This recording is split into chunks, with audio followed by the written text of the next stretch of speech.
Hey guys, just had some free time at work, put together the clips of my uncle and went to the range to go shoot over the weekend.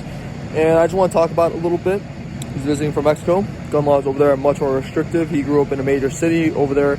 You can still own some firearms. It's very restrictive. Again, I don't agree with any of it, but it's if the government uses it, like that caliber, you can't use. It's like for 9mm, you can't use it over there. That's why they have 38 Super. That's why it's popular over there. They still have rimfire cartridges like 22s over there.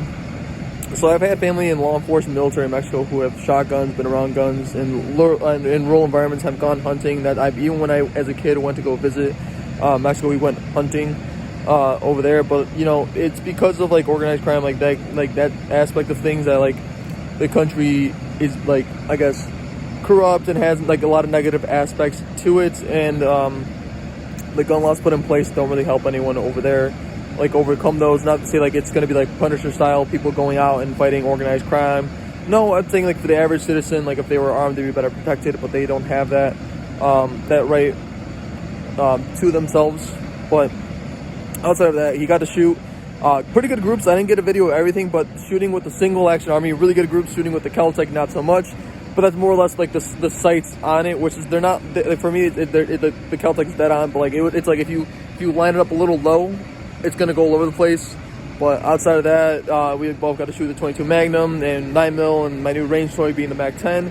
And he had fun going, and he agrees with like I guess the idea of gun ownership over here, because I feel as though it's still very restrictive here in the States in general, where it's like a lot of the gun laws I understand like are set in place, like at least on paper. Like if we're not attributing any malice to the people that are trying to push gun laws, it's like they want to keep people safe, and I understand that. But with like rifles in general, like the you know, quote unquote assault rifles, like I understand what they mean. Like they'll think like 30 rounds is too much, and they'll attribute that to like 30 rounds is too much for hunting. Well, like this rifle is not for hunting. This rifle is to protect the home.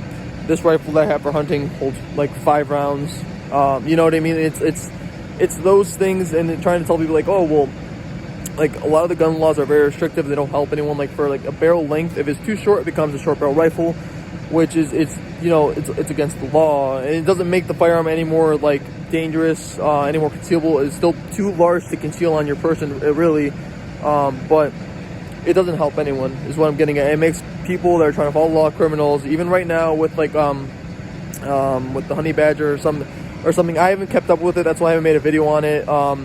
That they're saying that it's a short barrel rifle instead of a pistol because of the arm brace, but it's the same arm brace they've been using. And if I was to throw that one of my ARs, I would think that would make it still a pistol with an arm brace. But you know, it's trying to follow all these laws that don't really help anyone. If you look at you know, like all the statistics, primarily it's caused by pistols. And I'm not saying we should ban pistols or add more shooting at pistols, but it's pistols by people who are already doing other criminal activity and not trying to follow gun laws at all.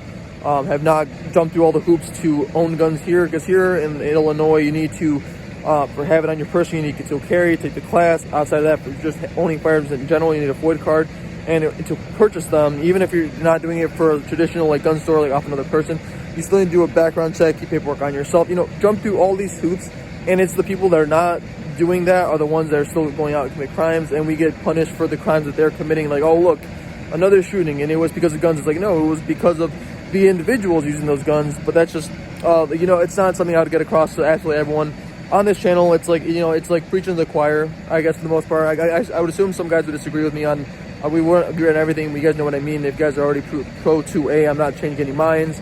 But with family visiting here, different worldview, different everything, they agreed for the most part. But they were still like, yeah, you don't need like a 100-round drum. Like that's a little excessive. I'm like, well, like the one I have for my AK, I'm like, don't worry, like this thing after 5 rounds will jam. Like this is less practical than like your standard 30 or 40 round magazine. But that's about it.